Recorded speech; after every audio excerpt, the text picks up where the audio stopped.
in my journey as a barber in my industry, I see a lot of barbers and people in the cosmetology world uh, dealing with addiction. Yeah. So, what do you have to say about that? How you can help someone that don't think they need to be You helped? can't. You can't, right? They have to No, be they have self. to come to it themselves. I think especially with substance abuse, is you really have to come to a place of acceptance yourself. Um, and, you know, that's where most people struggle is admitting I have a problem. And that my life has become unmanageable because of whatever substance it is that they're using. And so that's what happens a lot of times is people will go to treatment or therapy because they were given an ultimatum by whoever, right? And sometimes it'll work. Like sometimes that person will get there throughout that time that they're in treatment or in therapy. But a lot of times, I'd say the majority of the time, if you're not there for yourself, It's not gonna work. you shouldn't gonna be work. there. Yeah, it's That's not gonna so work. true. Yeah. If you try to help someone that doesn't want to get the help, or they're just there because the wife told, the mom told, or Yeah. whatever, and they're threatened, like, okay, if you don't go to therapy, I'll kick you out of the house. Then they Right. go, but not because they want. Yeah. They don't want to be treated, Yeah. honestly. Yeah.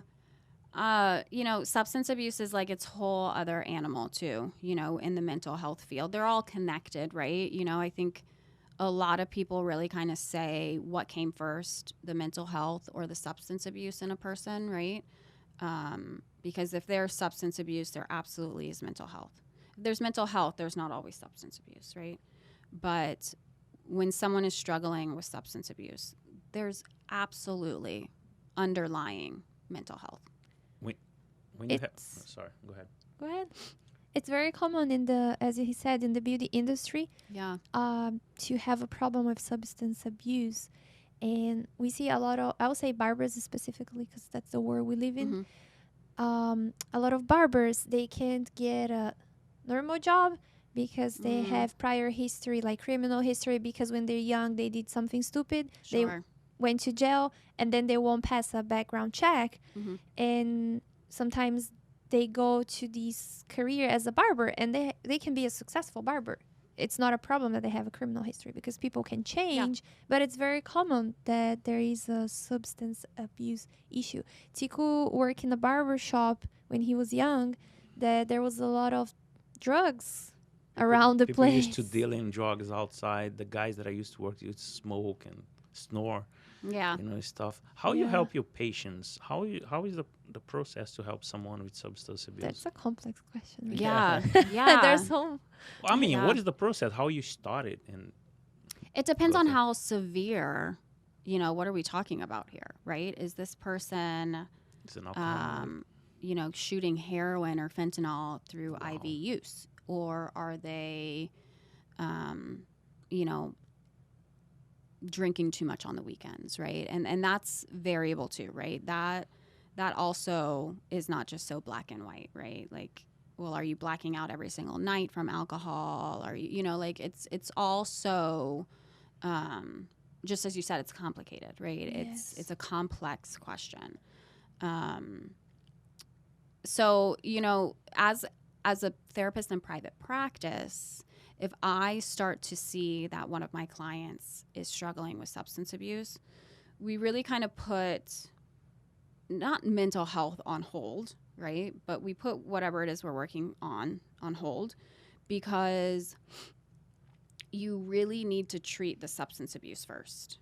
Because, I'm not in recovery, right? I don't know if you guys are, but I'm not in recovery, right? So when I have a cocktail, right, whatever type of drink I'm having, you let loose, right?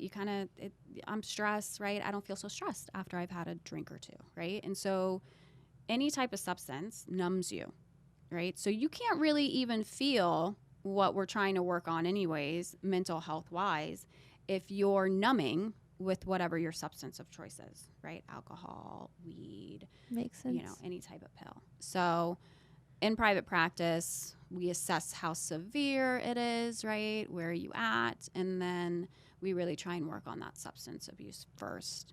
And again, that it depends on so many different things, right?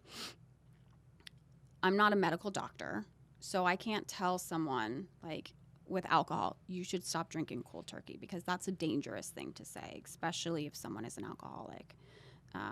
Because someone can die. You know, you can die. If you're an alcoholic, you can die from the withdrawal symptoms if they're Yeah. severe. Oh, no way. Yeah. I didn't know that. Yeah, most people don't. Wow, Yes. Most know people don't know that. And I didn't know that until I started working in treatment.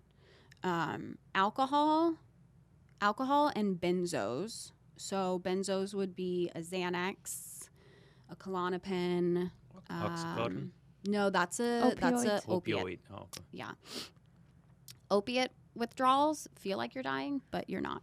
Oh, okay. What happens there is someone who's gotten sober off of an opiate, like a fentanyl, a heroin, an oxy, a lot of times they'll relapse shortly after they have, you know, like, gotten sober, and their tolerance is so low from where it used to be, and they'll use the same amount as they used to use, and then they overdose and die, Wow. which is really so sad. I mean, it's always sad, but Wow. but so alcohol and benzos are very dangerous withdrawal Wow. if you do it yourself. You really should do that medically. If you have, you know, depending on the severity of it, you can have seizures and you can die from the seizures. Wow. Yeah, it's very scary. I'm not against marijuana or anything. Yeah, I'm not trying I'm to, not either.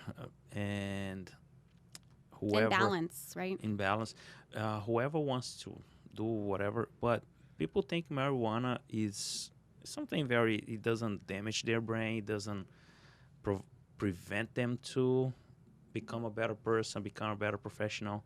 What do you have to say about the marijuana does prevent you to How does it affect being your brain? how does it affect them being productive? Well, it's mind and mood altering, Mm-hmm. right? So, of course, it can affect you. You know, if you are waking up and you're smoking pot all day, you know, you're not at the level that you need to be. You know, you're kind of foggy, or you're, you know, I mean, I guess there's all these different strands and they do different things. Yeah. But it is mood and mind altering. And that's why a lot of people smoke it, you know, is because it changes their mood and their mind, their mindset. So, of course it can affect you negatively and stop you from really kind of doing, you know, reaching your best self. I noticed that people that smoke marijuana, for example, it's like they cannot function if they don't smoke, because they get irritated, Yeah. they get anxious, and it's so hard to be around them when they're not Hi. high. Yeah. And then they become a different person. When they're high, they're nice, they're happy, but then when they're not on that drug specifically, they're hard to be around. At least Yeah. my experience was that. And I noticed that they think that marijuana gives them focus, but the people that I know that smoke for a long time, over 10 years, they actually lost focus. Yeah. Really Yeah. bad. Yeah. A lot of people don't go to treatment to get off of marijuana. Some people do, but it's pretty rare.